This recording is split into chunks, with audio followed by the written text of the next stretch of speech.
Wow, those were two very powerful sessions in terms of leading us, reminding us of the truth of who we are, reminding us that we are this power, this presence. This is what this is all about. This is why we get together. This is why we do this. Today, my talk is on deep roots, but first, a joke. Man dies, goes to heaven, and St. Peter shows him around and winds up taking him into a room they call the clock room. And he says, and St. Peter says, this isn't a clock in terms of time, it moves in terms of sin. So he sees the Dalai Lama's clock, and it's hardly moving at all. And then they bring him to Gandhi, other people in history's clock to show how much they had moved or hardly moved at all. And it gets the guy very interested. He goes, well, where's my clock? And he says, oh, we use that in the office as a fan.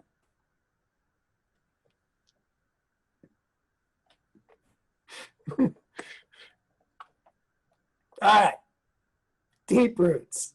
Here we go. There is a way in which we only get to fly in spirit as high as our roots dig into the earth. Roots dig into spirit. Roots dig into the truth. That's really the more important statement. How deeply our roots dig in deep into truth is the amount we get to rise.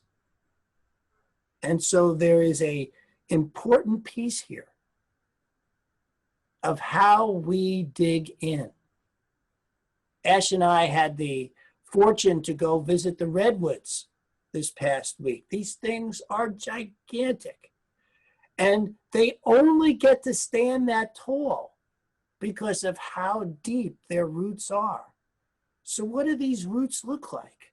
Because, the storms in our life, for some of us, some people are going through one right now.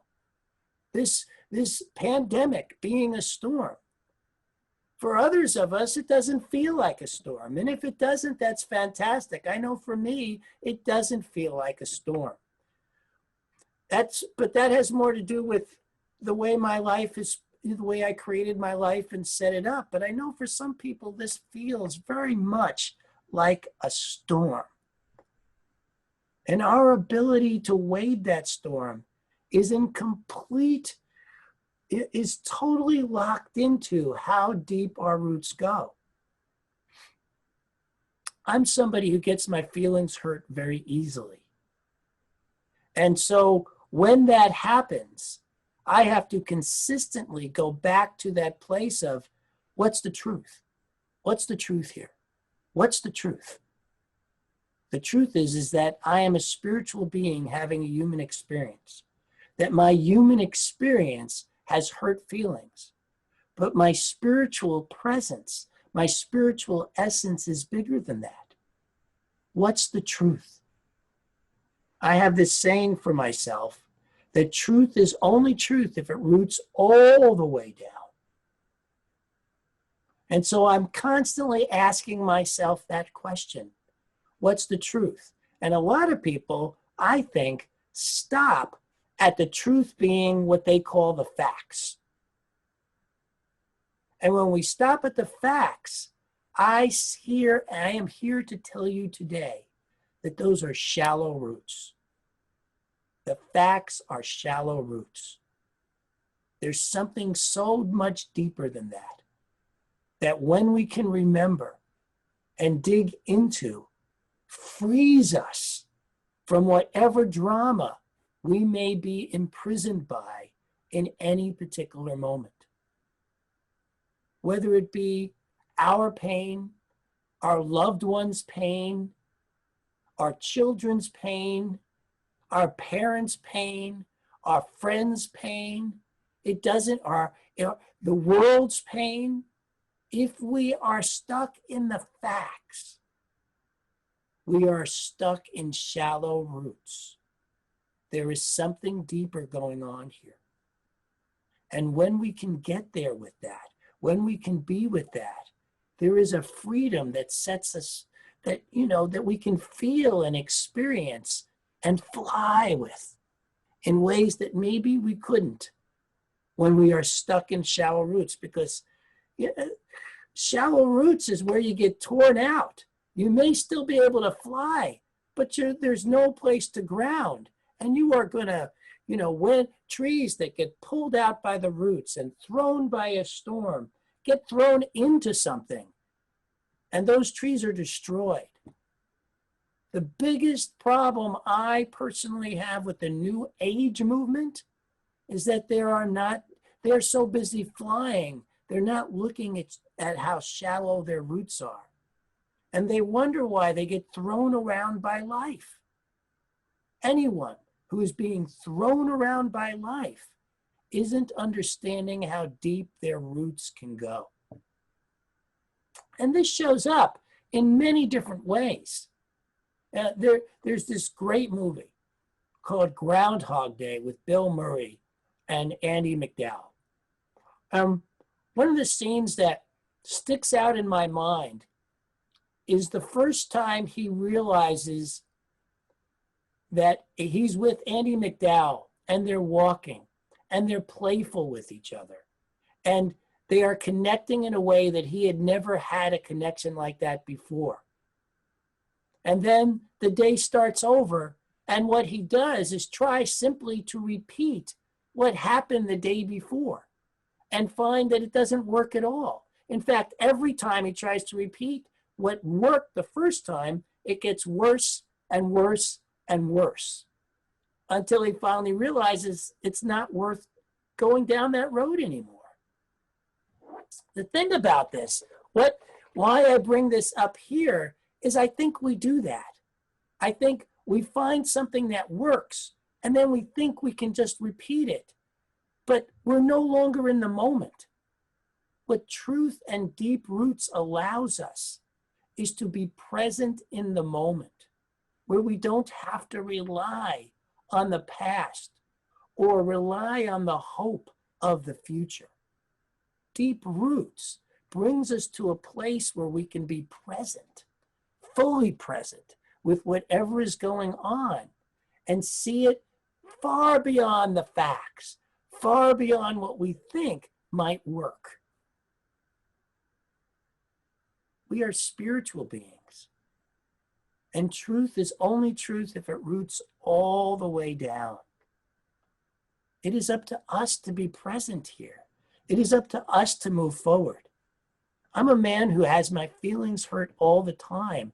And, as much as that sounds crazy, it has been my biggest spiritual practice and done the most for me to remember that. So it has really worked for me that my feelings get hurt so easily, because of how it has forced me to look at, since I am walking this spiritual path, where are my roots really? When you're walking this path and something upsets you, I highly encourage you to look at where your roots are that you're looking at. Are they the shallow roots of facts, or are they deeper? We might have people in our lives who are suffering.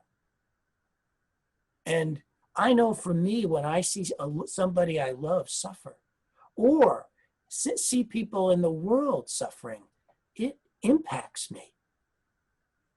The Buddha was really clear about this. Life is suffering. But he was also clear that we suffer because we hold on. But I think it's actually a little different than that. I think we suffer because we're not getting in touch with our deeper roots. We're not taking the time in that moment to let go of what we think is true, to get to what is really true. And that is the key here. If you think something is true and it's upsetting, it's shallow. I don't care how deeply you feel it. There is a deeper truth. I have learned this almost every day. Hardly a day goes by where I don't have to remind myself of the facts that I'm looking at something that has a deeper root to it.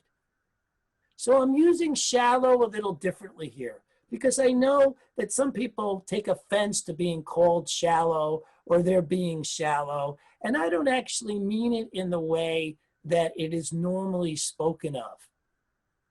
Because all of us who are walking along this path have roots in the spiritual practice that we have been practicing. But I am challenging you to look at the depth of those roots. The truth is that life is unfolding perfectly.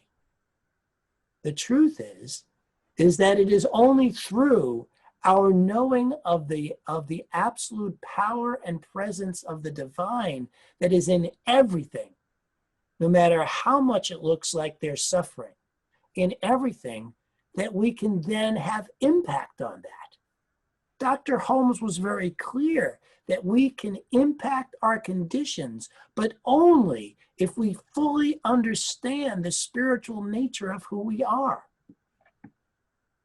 He wasn't saying we have to live with suffering. He was saying we actually do have impact on our conditions, but only if we are willing to dig down deeper than looking at the facts. Last week, I said a quote that transformation does not rectify, it transmutes. And anytime we're trying to fix something, think it needs fixing, thinking a person we love needs fixing, needs changing because it looks like they're suffering, we are in a position of not looking at the deeper roots. There is an unfoldment in people's lives that we can't understand because it's their lives. My son lived out of his car for 2 solid years. He was homeless for 2 years. And I had a horrible, horrible time with that when I did not remember the truth. I could only relax into that and allow him to live his life when I remembered the truth, that his life is unfolding perfectly. And there's something greater going on here that maybe I can't understand. Man, that was hard to remember when a week would go by and I didn't hear from him and I didn't know if he was alive or not. That was really hard when I did hear from him and he was in places that just sounded scary to me. He was, and I don't mean in his head, I mean the facts of where he was parking his car, the situations he was dealing with. I feared for his life, his well-being, when I could not remember the truth. But I only got through those 2 years of allowing him to live his life by consistently remembering that truth, that all of us, all our lives are unfolding in ways that are way deeper from an understanding of facts from what we can see, that there is always more going on. He came out of those 2 years with $35,000 in the bank, got himself a great place to live, and is living a great life now. That was what he wanted to get himself started in life. And that's how he chose to do it. Turns out he had a plan all along that I didn't understand, that maybe he didn't fully understand. But he came out of it brilliantly. And in many ways, I feel aroused by that. I feel like something has been uncovered from my eyes to see the beauty of what has happened here with him and what he went through. He is not the same person that began that 2-year trek of 2 years homeless. He's an entirely different person now. that heroes and grow. That if I had somehow got in there and said, no, stay with us, be with us, you don't have to live on the street. No, I can fix this for you. No, I'm your parent. I can take care of this for you. If I had done that, he would not be the person he is today. And I'm so proud of who he is. But I'm also proud of myself for staying out of his way, for allowing him the life that was his to live and continue to do so. Ash and I took time to go up there and spend time with him. I went hiking, we talked, and it was just amazing to see how much my son has grown, and yet not amazing at all. That never would have happened if I'd gotten my fingers in his gears, if I'd gone through those shallow roots of thinking somehow what he was doing, his struggle, and what he went through, I needed to do something about. I needed to fix. So when you look out at others, when you see how they are, and what Ash mentions that we definitely practiced social distancing when we were up there. We practiced social distancing through the entire trip. And we've been back more than 5 days with absolutely no symptoms. My son has no symptoms. So it all worked.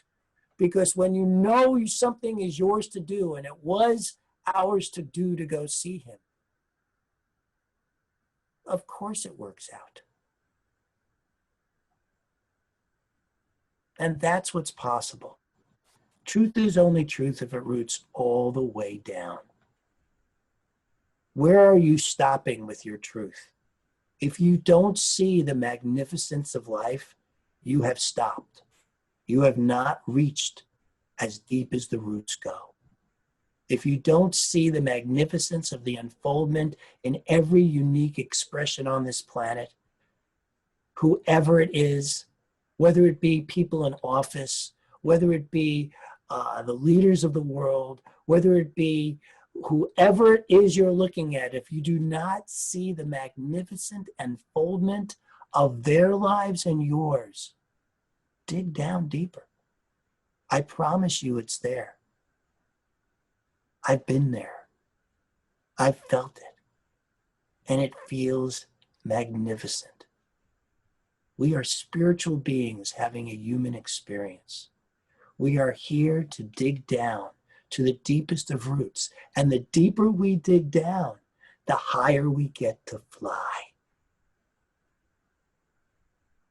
I have had experiences that go beyond the physics, go beyond the physical. And I have lived through them and come out the other side because I have been willing to dig down and then allow myself to fly. You know, trees don't grow the other way around. A redwood didn't start out at 300 feet and then grow down into the ground. It had to establish roots as deep as it could as it went up to the sky. The same with us.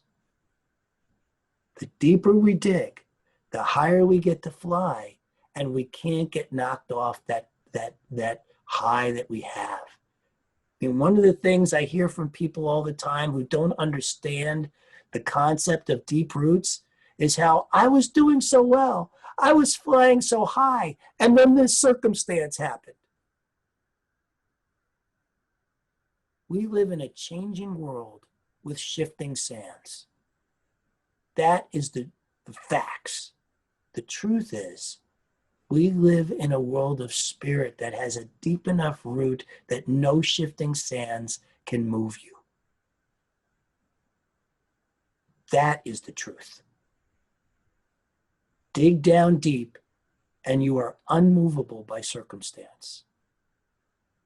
Deep down deep, and whatever's going on in your life or the life of those you know, you will experience through knowing the magnificence of who they are and who you are.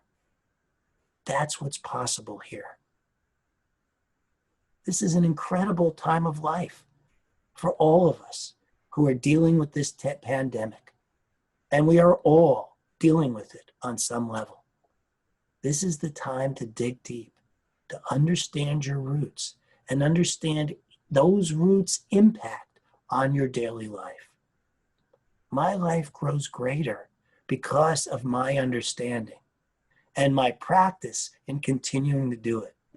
I get hurt feelings all the time, but I continue to dig deep, and I'm grateful for the opportunities. I don't know if I'd understand how all this works as well if I hadn't spent as much time digging down. And I continue to do so because I have more digging to do. We all do. So let's dig together and have those deep roots. I love you. Thank you. God is the source of all supply. Money is God in action. What I give, I receive multiplied abundantly. All that God is, I am, and so it is.